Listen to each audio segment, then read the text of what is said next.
All right, the goal of today's video is to learn how to pin together these pockets with an interfacing. This is a sew-in interfacing, so we're going to learn about sew-in interfacing, and then we'll talk a little bit about the difference between this and why I chose it versus an iron-on interfacing.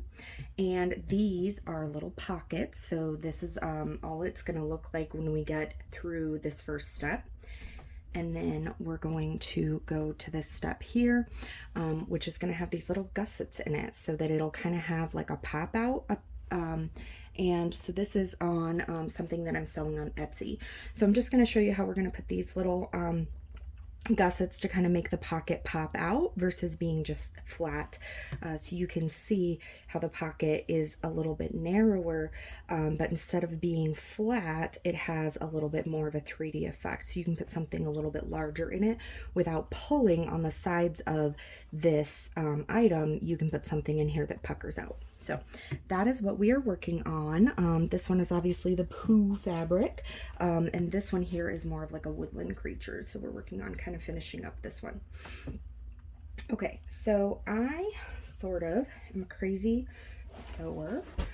So what I have to do is I have to pin in a way that will tell me what I am sewing, which means that what I do is I put different colored pins where I don't want to sew. So I'll know I'm sewing all the way around, but I need to leave the top open so that I don't sew there so that I can flip it out. So first I'm going to make the sandwich, and so I'm going to put the interfacing on the bottom, and then these are the two that we're going to flip. So those are going to go together, and I'm going to put these as close as possible. So now what I'll do is I'm going to be putting these together, but I will be pinning these, and I'm going to speed up the video, so you'll see me just do this like a speed demon here in a moment. One quick update before I do that. The way that I pin, now there's a lot of different things you can do to pin. People will tell you this is the right way, that's the right way.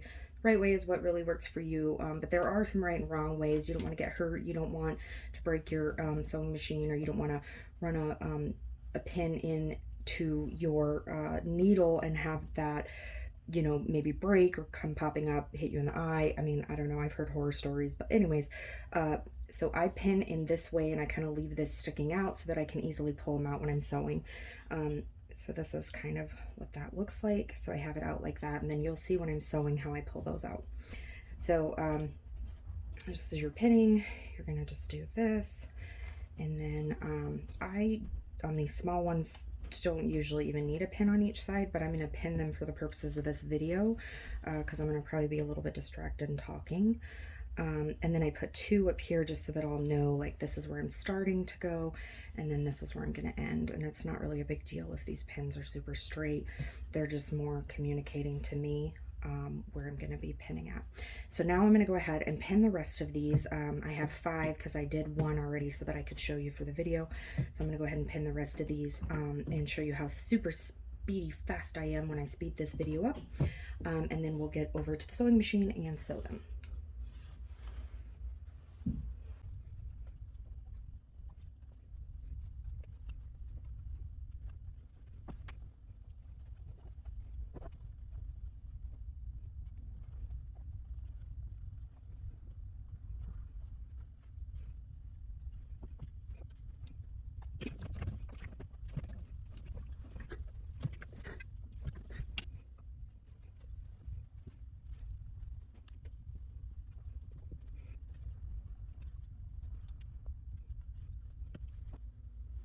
Okay, now I've got them all pinned, so we're going to move over to the sewing machine, and we're going to see how to sew around these.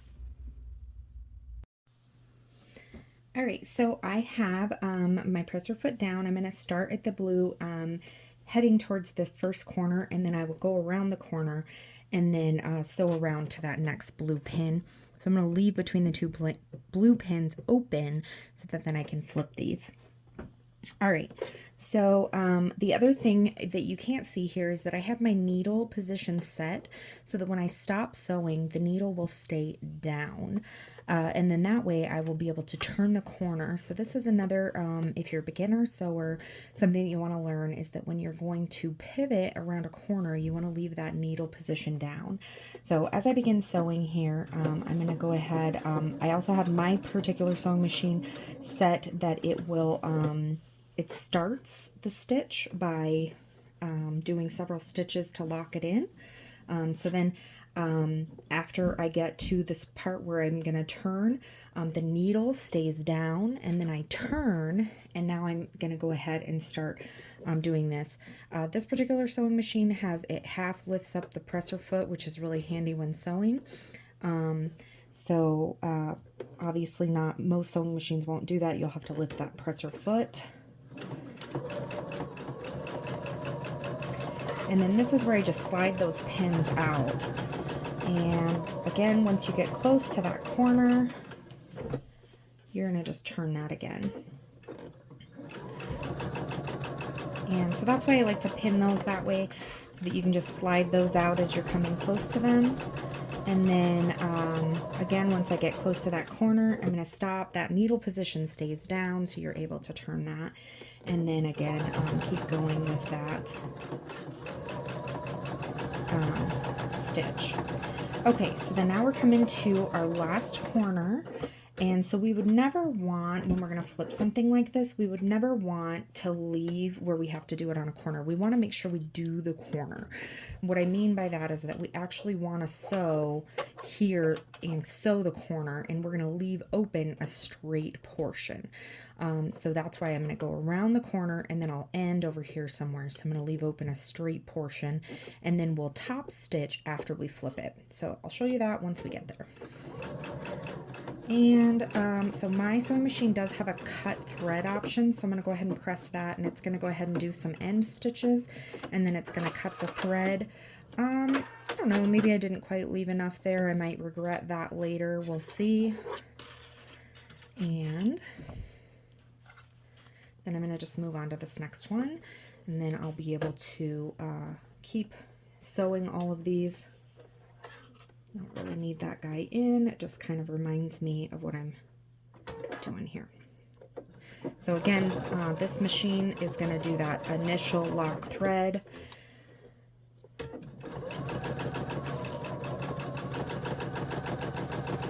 might be getting a little wild with my seam allowance on this one.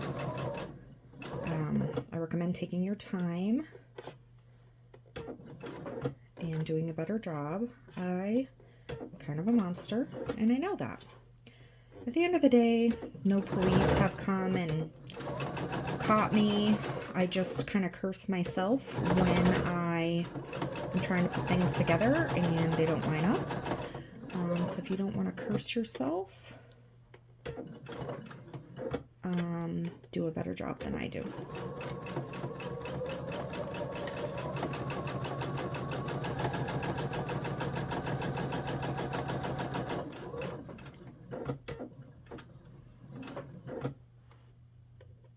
Okay, and then we're on that last one again, so we'll go a little ways here, and then I'm going to hit that button that tells my machine to go ahead and do those last few tie-off stitches, and then it'll cut the thread for me, and then I can set it off to the side.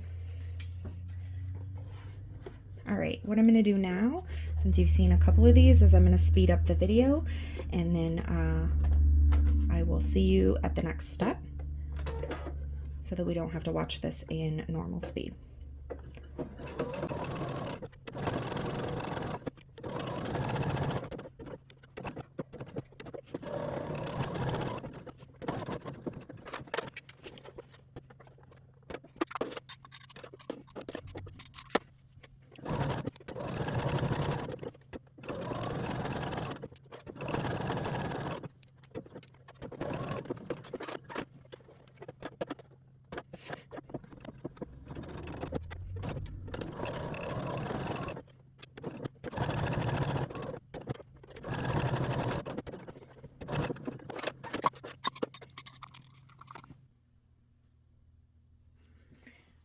what we're going to do over here is we are going to prep these for turning. And so the way we're going to do that is just snip off around the corners here. Let me see here. I need to adjust the camera. Sorry. I decided I didn't want to snip on the wool pad because then it's just going to be in my way. So anyways, I'm just snipping close to the threads, just kind of cutting around those corners so that they'll turn a little nicer. So again, this isn't science. The sewing police are not going to catch you. Nobody has come and found me yet. So just go ahead and snip around all of the corners, and I will go ahead and speed the video up as I'm doing this. And so then we'll jump to the next step in just a moment.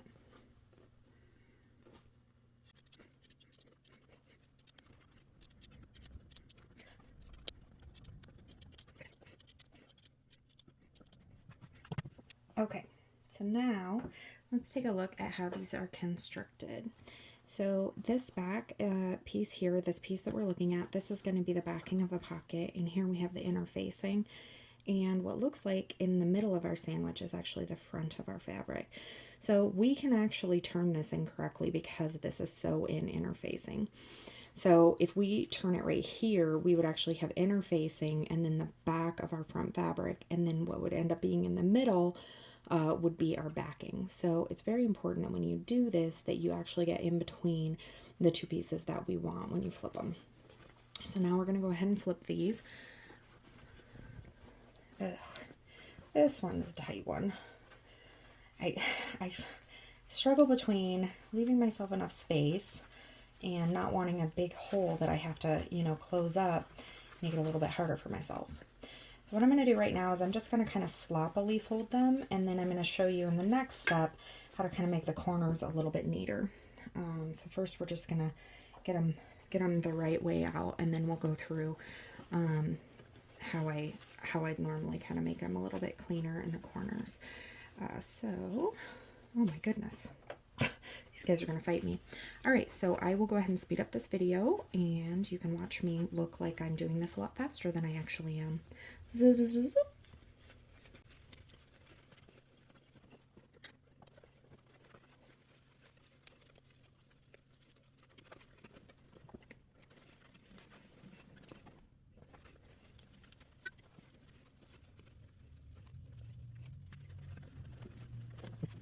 All right, once you flip them out, what you'll want to do from here is find something that you have that has kind of a blunted end. So I'm using a crochet hook. I'm not exactly good at crocheting, but I do have crochet hooks. So either end, see this has got like a nice curved end. This end is pretty good too. So either of these ends, you just don't want something like scissors that would be sharp and pointy. That's no good. But there are lots of different things like this that you can use. I'm not an advocate of like buying something new or going out and buying something special just for this purpose. Plus you're doing something like really long, and you're doing this regularly. There are longer tools out there that people can buy. I just don't find that a good purpose. I'm going to adjust the camera really quick. Okay. So all I do is take something that I already have, and I utilize it for more than one purpose. Just try not to buy a whole bunch of extra things, because you just don't need to make this hobby more expensive than it already is. And then it gives you more money to spend on fabric, which is the most fun hobby. Okay, oops, I missed a corner. It's like, I feel like I did one of those corners twice. Okay, so once you get the little guys kind of pushed out like that, we're going to lay them, and then we're going to press them. And so, you know, one of the things, the misconceptions about sewing is that you spend a majority of your time sewing. Lies. Sewing is like the least amount of time. You spend a majority of your time cutting and pressing and lots of other things. Sewing is very small amount of the time. So yeah, so we're going to be pressing next so that we can get nice cute little pockets. And so I will go ahead and speed up the video so you can watch this oddly satisfying, speedier video of me pushing out these corners.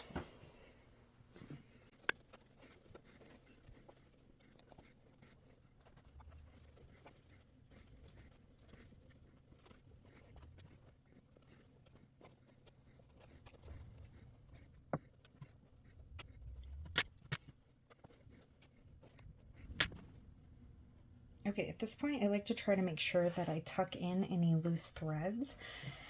The other thing is that this ironing piece is really important because if I have any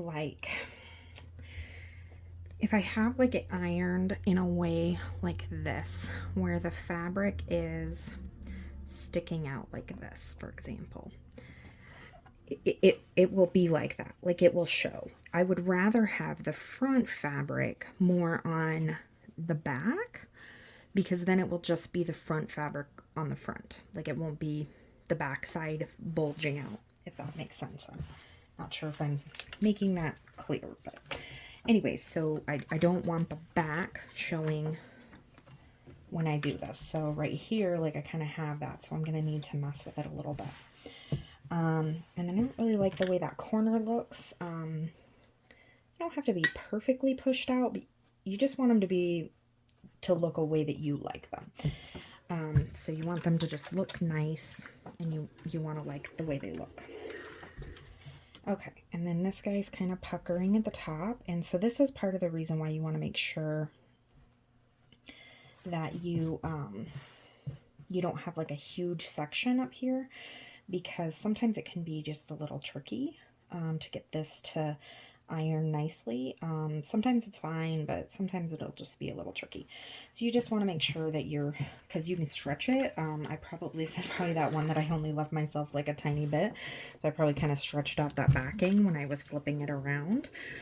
So that can be a word to the wise, to be careful when how much you're leaving yourself. Some of these I just don't like. I guess I should have paid a little closer attention when I was doing that, but I was just busy pushing them out and I wasn't really looking at them very close. I think one of the things I probably should have done as well is when I went from there, I should have probably kind of pushed along the seam just to kind of give them a little bit of pucker there. So I'll let you guys be the judge whether the longer there was absolutely no rhyme or reason to how wide I left them. I didn't even follow. You know, I think my pinning was probably pretty even, but I just kind of went along and did whatever I wanted when I was sewing. A little wild, and that's kind of how I always roll. So this will be great for you to get to decide if you're consistent and you're always kind of doing things very similarly. You'll get to decide which way you think is the better way to do it. I'm not consistent. Just kind of the way I roll. So, unless I really learn my lesson, and then I'll be consistent. But like with pinning, I usually am a little bit more consistent now when I pin, but every once in a while I forget and I'll do it wrong, and then I'm so mad because then I have to deal with it, you know, because if I pin it wrong the whole way. So then I'm like dealing with it the whole project, and I'm so mad. So yeah, that's when it, you know, that's when it's frustrating, when you're just like going along and you're not paying attention and do something for whatever reason, not following what you normally do, and then you have to deal with the consequences, or you have to repin the whole thing, which is worse. I'd rather deal with the consequences than repin something. Basically like starting over, except you have to unpin everything. That's miserable. It takes way longer. So yeah, see, this one is kind of like looped in, so I'm just trying to kind of get it to lay flat there. Okay, so I'm just getting them to kind of be nice and flat, and then I'm going to do a top stitch across on all of these. Oof, look how wrinkled that one got. Poor little guy. He's a pudgy little guy.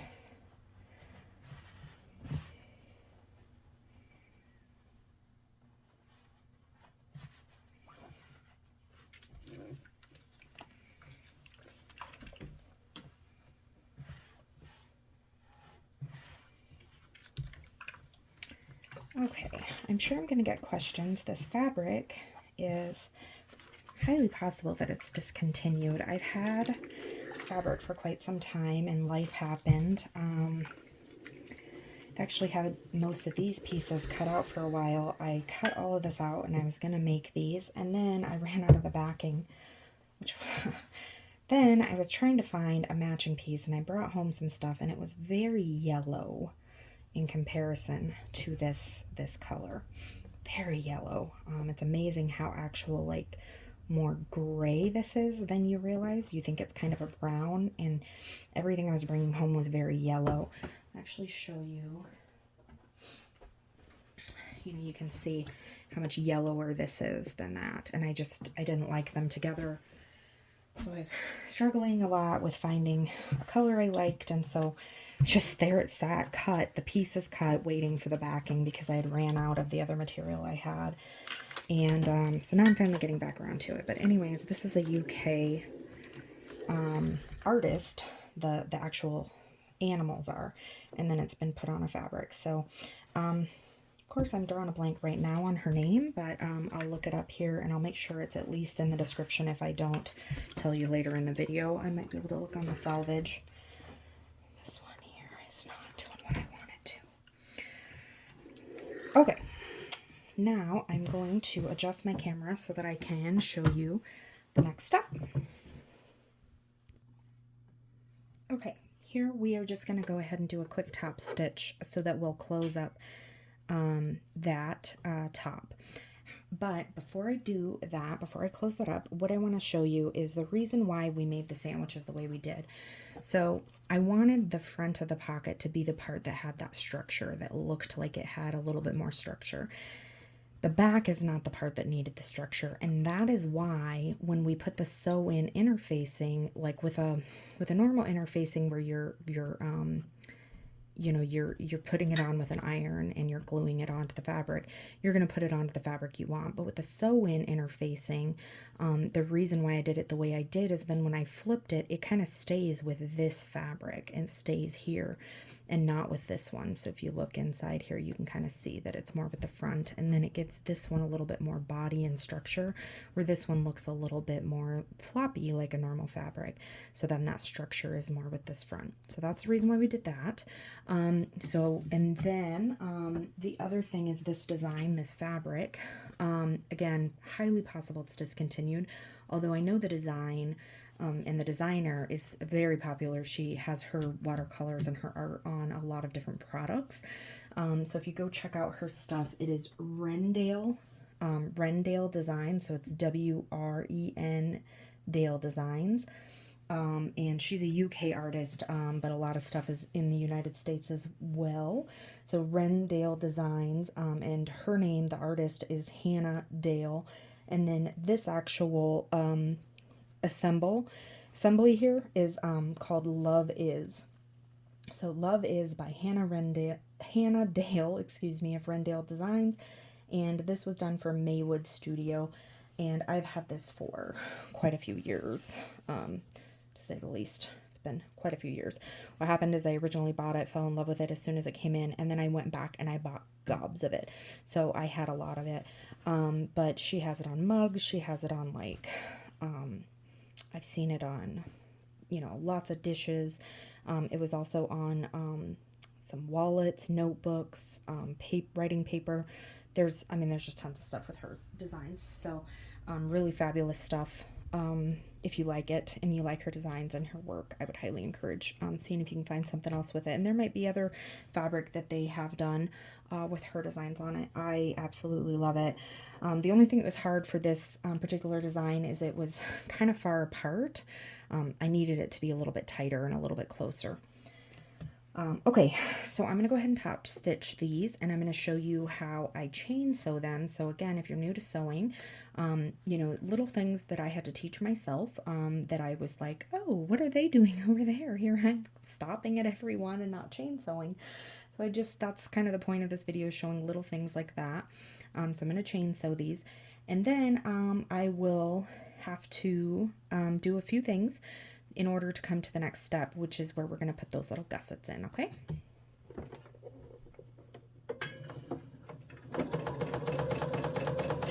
Oops. Okay, I got a little stuck on a corner there. That's what happened. All right, so as I'm kind of coming to the end here, I am going to get my other piece ready, and I'm going to just kind of keep sewing as if I never ended the fabric. So there's just going to be a tiny piece of thread that I'll snip between these two pieces. The other thing is that with this one I'm sewing really close to the edge. I hope that I am sewing close enough to close up that little pucker.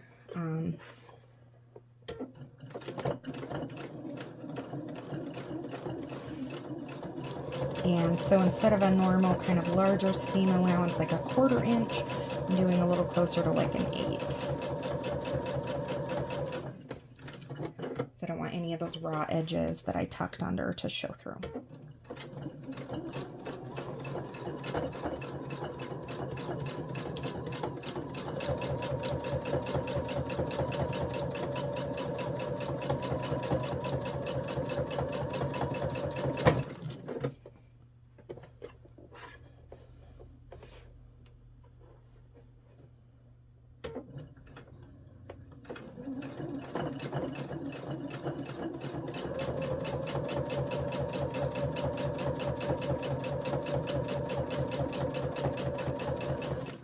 Okay, this is my last one, so this time I will cut the thread as I get here towards the end. And it's going to do its cute little tie off, because that's what it does when I cut the thread.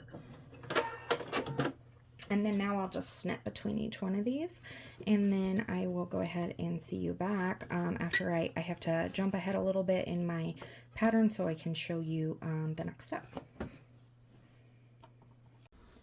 All right, so what I have done, so these pockets will have gussets in them, and so will these pockets. So we'll have 2 layers of pockets with gussets, which makes this a little bit challenging to make.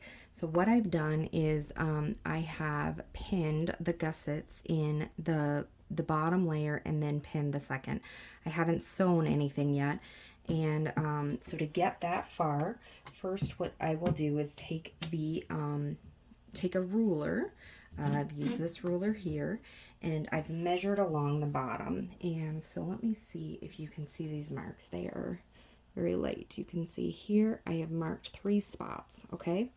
And the way that then I'm going to, let's see if I can do this. I'm going to match the outside 2 lines to each other, like that. And that is going to make a cute little gusset in my pocket, like that, okay? And then, so when I do that, I'm used to doing it here on a flat surface. So then I'm going to pin this down.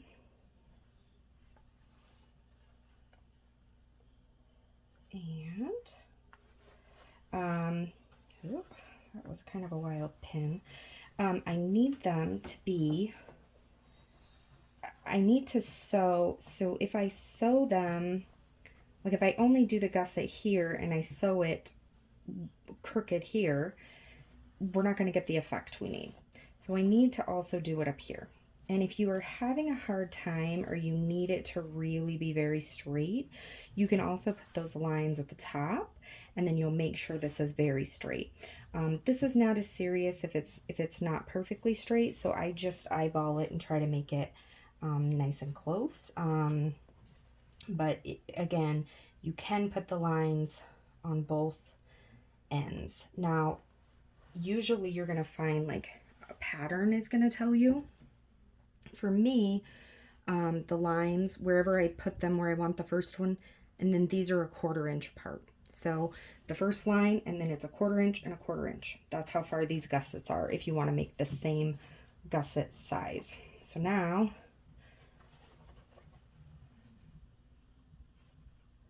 I'm going to go ahead and again match the outside 2 lines and then pin.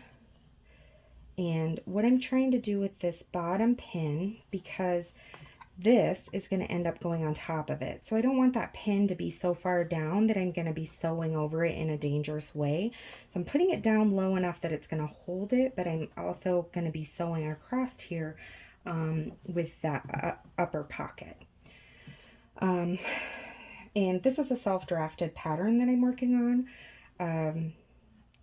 So, you know, there's probably going to be instructions on how to do this if you are actually doing this on your own. So again, this is more for something if you're self-drafting something and you want a little bit of more of a 3D pocket. For this example, this is for, you know, maybe you'd be putting a pacifier in some of these, or maybe you'd be putting like a baby bottle, or a rag might go in some of these. I don't like how that looks like it's veering off this way. So you might end up with something that's a little bit more, you know, not quite so flat and slim. And so I wanted to make sure that there was plenty of space in these pockets for them to kind of pucker out. Okay, so these can be kind of, you know, time consuming, and they take a little bit of patience to do that. So then once you've done those, let's see, I'll set this over here. These ones, again, you can see there's a lot less space over on the sides, but these are still a 1/4 inch apart. Once you get to that first one, then they're just a 1/4 inch apart. And so again, we're just matching those outside lines for a cute little pucker. And you know, anything that you might, this is, you know, for a chair caddy, so anything that you might want to put next to a nursing baby, you know, like I said, maybe it's a pacifier, binky, whatever you call that in your neck of the woods. And then goodness, this would be an ornery. And then, you know, or a burp rag. You know, these are designed, you could put like maybe a little toy. You could also put cell phone. Some people use like an actual notebook, like a physical notebook for their nursing to keep track of things. A lot of women are using cell phones and apps now to keep track of their feeding schedules. But so it's just whatever the household is using. Just trying to make mom's life a little easier so that things don't slide down in a nursing chair. This hangs over the arm of the nursing chair, and it'll hang over any arm. And then these pockets can hold anything that you would want to have handy while you are nursing a baby, or bottle feeding. It, you know, either one is fine. Okay, and then so once we get these last two, then what we will do is pin these onto that pocket.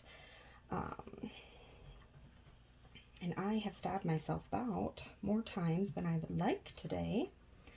And I don't want to have to mark this video explicit, but I might have to if I stab myself about one more time. So hopefully this is not an explicit video. Although, maybe we want explicit videos. Let me know in the comments. Would you like to watch explicit videos where I say what I'm thinking when I stab myself with a pin? Might be more interesting that way. Who knows? I have not watched any explicit sewing videos, so I would have probably the market cornered there. Yeah, let me know. It might be the adult version. I could throw a glass of wine over here, and we could sew and drink wine together. It is one of my favorite Saturday night activities. It is a Friday evening right now as I am doing this. So so then for here, I don't like how it's this is one problem with the gussets is, you know, you even if I fussy cut these, you know, it ends up messing their faces up or something anyways. So I try to put on, I'm gonna put this on Etsy, I think. Just like try to tell people, like, by the way, you know, variations in the fabric, and don't be, you know, really picky, don't be rude. If you don't like it, you know, I'm sorry. I did try. Anyways, whatever. So as much as I love this fabric, it's not great for this pattern, I've decided, so I won't really use it for in the future for this. Okay, so as puckery as they are, they can, you know, it can be a little bit challenging when you have this many pins and this much puckering. So then what I'm going to do is go ahead and stitch around here very carefully over these gussets, and make sure I back stitch really well at the starts of each of these. and then I will come back and show you how I'm going to pin this on to the larger pocket.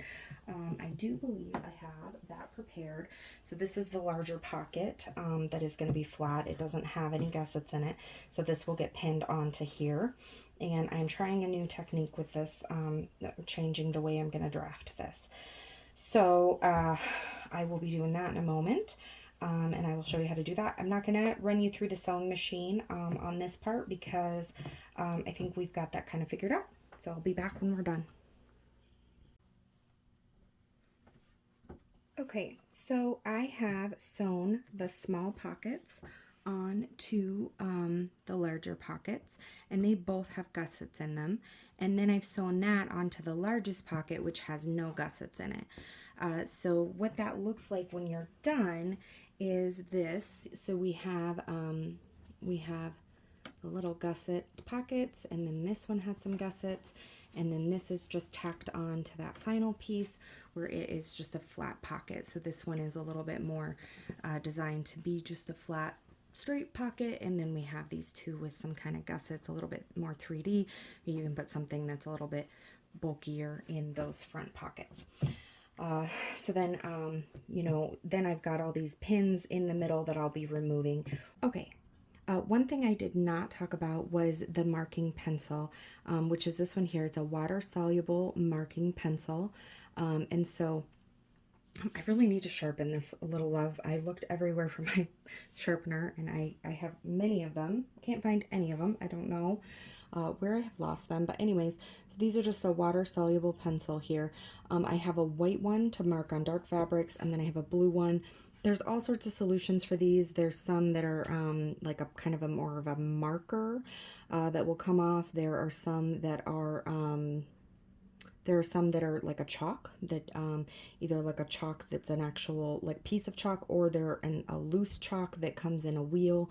So there's all sorts of different ones. You just want to find the one that you can keep track of and that works the best for you, and then what you're using the most. So this just happens to be one I can actually keep track of. I do have a chalk that has the wheel on it. Sometimes I just have a hard time with that one actually showing up on the fabric. It seems to malfunction more often than not, and so I just get kind of frustrated with it.